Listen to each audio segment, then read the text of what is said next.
This may be just a small kitchen, but it holds a big vision. I may not be a pro, but every dish I make brings me closer to the dream. If you believe in humble beginnings too, please subscribe and let's grow together. Magpainit ng mantika sa kawali. Pag mainit na, igisa ang sibuyas hanggang maging translucent, tapos isunod ang bawang, lutuin hanggang maging mabango. Ilagay na natin ang hiniwang manok.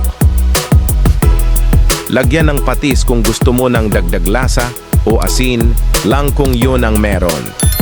Lutuin hanggang magkulay light brown ang karne at magsimulang lumabas ang natural na mantika.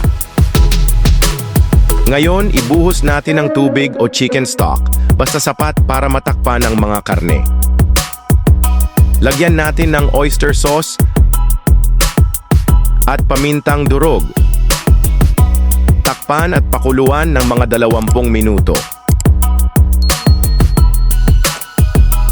Pagkatapos ng simmering, magdagdag pa ng oyster sauce unti-unti habang tuloy ang pagluluto. Adjust mo to ayon sa panlasa mo. Kung walang chicken stock, pwede ka maglagay ng chicken cube para mas malasa. Haluin natin para magsama-sama ang lasa.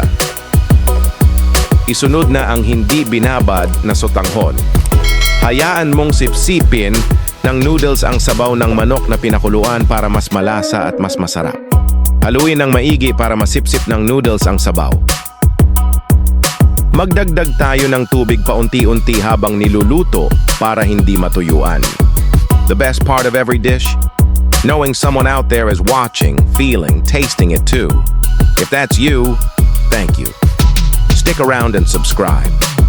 Maaaring hindi mo na kailangang ibabad sa tubig ang sotanghon at bihon bago lutuin dahil manipis at madaling lumambot ang mga ganitong klase ng pansit. Kapag inilagay mo sila sa sabaw, sarsa o kahit simpleng tubig habang niluluto, mabilis silang sumisipsip ng likido at lumalambot sa loob lamang ng ilang minuto. Mas nakakabuti pa nga ito dahil habang niluluto mo sila sa mismong sabaw o sarsa ng ulam. Mas naa-absorb ng pansit ang lasa ng putahe, kaya mas malasa ang kalalabasan kumpara sa ibinabad lang sa tubig. Bukod pa rito, may posibilidad na maging sobrang lambot o malagkit ang bihon kapag na-oversoak, lalo na kung kaunti lang ang sabaw sa lutuin o stir-fry ang estilo ng pagluluto.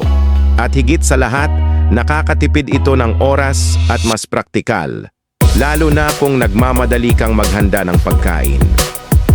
Kapag halos luto na ang noodles, magdagdag pa ng kaunting tubig, isunod natin ang hiniwang carrots at repolyo.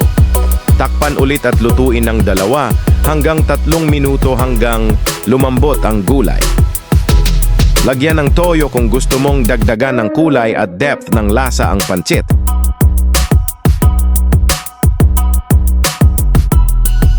Tikman at ayusin ang timpla gamit ang oyster sauce, toyo, asin o paminta, depende sa panlasa mo.